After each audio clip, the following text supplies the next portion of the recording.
सोलापूर येथील रत्नमंजिरी society Vijapur road येथे असलेल्या गणेश नाईक विद्या मंदिर आणि मातोश्री मलकव्वा हणमंतप्पा बिराजदार पाटील प्रशालेत नवनिर्वाचित महापौर विनायक कोंड्याल यांचा सत्कार आयोजित करण्यात आला होता। या संस्थेचे संस्थापक माजी आमदार शिवशरण अण्णा बिराजदार पाटील आणि कोंड्याल परिवाराचा जुना ऋणानुबंध आहे। त्या स्नेहपूर्ण जिव्हाळ्यामुळेच महापौर झाल्यानंतर शाळेतील विनायक कोंड्याल यांनी विद्यार्थ्यांशी संवाद साधण्यासाठी यावं अशी अण्णांची इच्छा होती। आज सकाळी महापौरांनी आवर्जून शाळेस भेट दिली।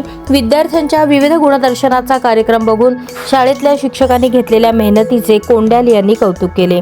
शाळेतील विद्यार्थ्यांनी महापौर विनायक कोंड्याल यांच्या समोर कृतीशील 19 खडीचा अभिनव उपक्रम सादर केला। त्यानंतर छत्रपती शिवाजी महाराजांच्या राजमुद्रेचे सामूहिक सादरीकरण केले। कवी कलश यांच्या इंद्रजमी जंभपरी हा छंद इयत्ता दुसरीतील विद्यार्थ्यांनी सादर केला। महात्मा फुले यांचे विचार या विद्यार्थ्यांकडून ऐकताना महापौरांना कौतुकास्पद वाटले।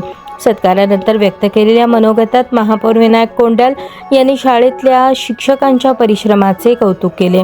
कष्टकरी वर्गातील मुलांना घडवण्यासाठी माजी आमदार शिवशरण अण्णा बिराजदार पाटील यांची सुरू असलेली धडपड खरोखरच प्रेरणादायी असल्याचे मत व्यक्त केले।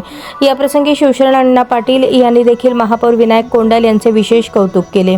कमी काळात नगरसेवक म्हणून पाडलेली छाप आणि आजवरची वाटचाल पाहता निश्चितच कोंड्याल यांच्या हातून सोलापूरच्या हिताचे आणि विकासाचे काम पार पडेल हा विश्वास त्यांनी व्यक्त केला। चांगल्या कामासाठी सदैव पाठीशी राहीन असा विश्वास देत माजी आमदार शिवशरण बिराजदार पाटील यांनी महापौरांच्या पाठीवर कौतुकाची थाप दिली। या कार्यक्रमाप्रसंगी माजी नगरसेवक गुरुशांत उत्तरगावकर, मुख्याध्यापिका सुरेखा बिराजदार पाटील, मुख्याध्यापिका ज्योती आळगी मंचावर उपस्थित होते। मदन पोलकेसर यांनी कार्यक्रमाचे सूत्रसंचालन केले।